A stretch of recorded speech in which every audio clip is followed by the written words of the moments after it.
Hi everyone, this is Niki Rowland and today I have a layout to share for Bella Boulevard. I'm using the To the Moon collection and I'm following along with this sketch. I love a sketch. I think they're a brilliant place to start, to give you a kind of a jumping off point. You don't have to use the sketch exactly as it shows on the paper. You could do something slightly different, but it just gives you a starting point and, like I said, a jumping off point. So I have started off with a large photo. Well, when I say large, I don't mean that large. I mean it's like a 6x4. It's actually slightly smaller than that. And the representation on the sketch is probably bigger than that. But I'm going to go with it. And like I said, it doesn't matter if the sketch is not, if your layout doesn't end up exactly the same as the sketch itself. I'm using, like I said, the To the Moon collection. Now, on one of my previous layouts, I used a cutout, the To the Moon cutout, and I used the title. But I had these little stars left over, and I wanted to use those, and I thought I would incorporate them onto this layout. So, on the sketch, we have stars either side of the photo and kind of title in the middle. So I'm kind of aiming for that. But I do end up shifting my whole layout kind of over to the right a little bit so that the cluster of stars that I'm going to put on the left of the photo is nicely balanced on the layout. Okay, and I only had one cluster to use. I didn't have a second one, so I couldn't match them on either side. So I had to make a feature out of one and then have a smaller one on the other side. So that's what I'm going for. Like I said, sketches don't have to be exact.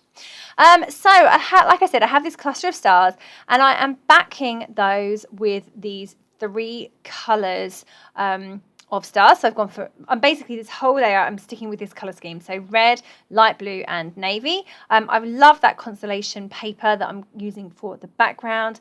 I've pulled out some different colour papers to back the stars themselves with. So I've done 3 stars because there's 3 stars in the cluster, and I have cut the same 3 stars from acetate too. So I'm going to turn those 3 stars into little tiny shaker pockets and fill them with sequins. It's one of my favourite things to do. I don't do it always. I don't do it that often. I quite often do it in mini books. But on layouts, I don't tend to do them as much. But I did do them. I did make, for my last layout, one of my last layouts, a recent one anyway, for Bella Boulevard, I did make some shakers, and I just loved doing it. So I thought I would go right ahead and make some more.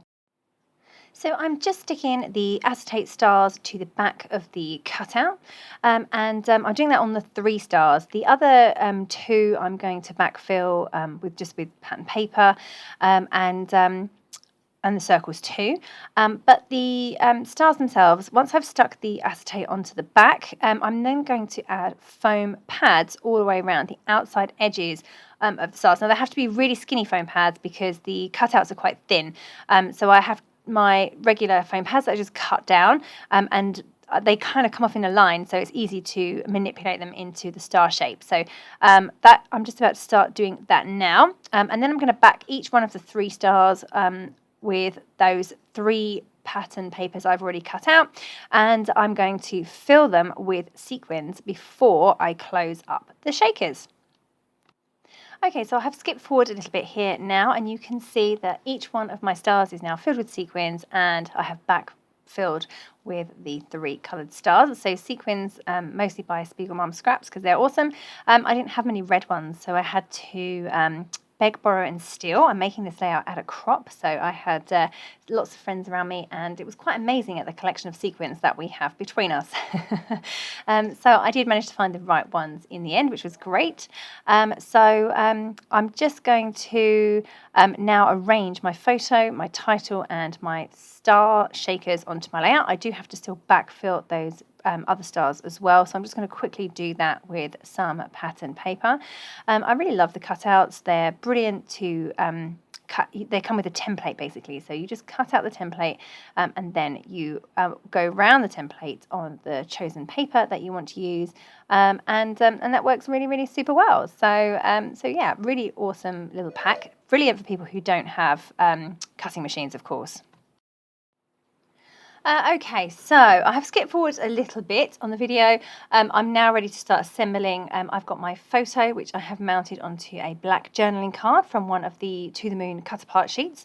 I have my title, which is super duper cute and is from the To the Moon ephemera pack. So I'm just going to stick that underneath. And like I said earlier, I've kind of moved all of the elements of the sketch over to the right-hand side a little bit. I just felt that it was more balanced because of the very large cluster of stars that's going to go on the left of the photo. I just felt that it was too much if the photo was central. So I had to just move it over to the right, but that's definitely okay because sketches are a starting point. They don't have to be used to the letter. So I'm just going to add those onto the layout now onto that corner, and I have my title in place too. And I'm really loving how that's all looking. I need to balance off the big cluster of stars on the left with a smaller cluster on the right. So I have got a couple of stars already cut. I have some stars in the chipboard pack. I have some in the embellishment pack. And I can always punch some as well. So I have done so.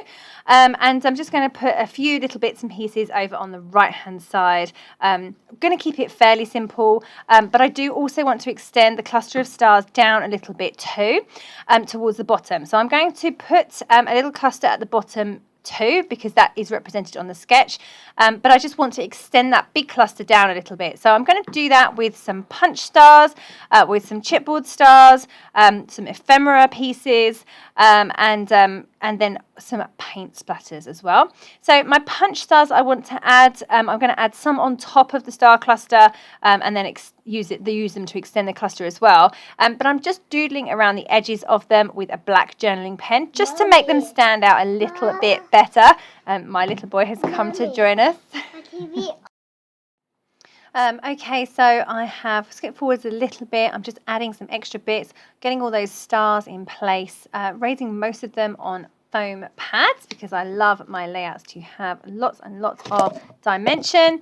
I'm now just working on the little cluster on the right hand side. I've already got 2 stars there, but trying to figure out if there should be something else there too. So I have this little tab from the ephemera pack that it gets moved around a few times, but it ends up on the left hand side instead of the right. There we go, it's moved now. And I've got just a little red arrow underneath the title, and that does end up staying. And I'm going to write my journaling in that space there as well, so the arrow kind of ends up pointing at the journaling, which is quite nice. I have picked out the word handsome. It has an orange border, and orange was not a colour I wanted to use on this layout just because I had a very specific red, blue and blue colour scheme. So I just grabbed a Sharpie and drew around the orange line, and then it was then the perfect piece of ephemera. So that worked well. Just dress the edges as well, and I've got a little banner sticker at the bottom that says "Gimme some space." That's fab too. So they're my 2 little bits that are going down the bottom of the layout, and like I said earlier, I wanted to kind of extend those stars down towards the bottom. So I have achieved that with some extra chipboard stickers, and I'm going to add some splatters of white paint as well, and that will assist with that too. And you can see how it's kind of like pointing down towards that area. Okay, so just going to finish up with some splatters of white paint, and that will be this layout complete. So I really hope you have enjoyed this layout and have enjoyed seeing how I use the sketch and changed it slightly to suit me. So I need to say that this is my last layout for Bella Boulevard. I'm needing to finish up the term and have a little bit of a break from some DTs, just because I have a bit too much on my plate at the moment. But I have loved every second of creating with Bella Boulevard. It's been a fabulous year, and thank you so much for having me. So yeah, that was Niki Rowland using To the Moon by Bella Boulevard.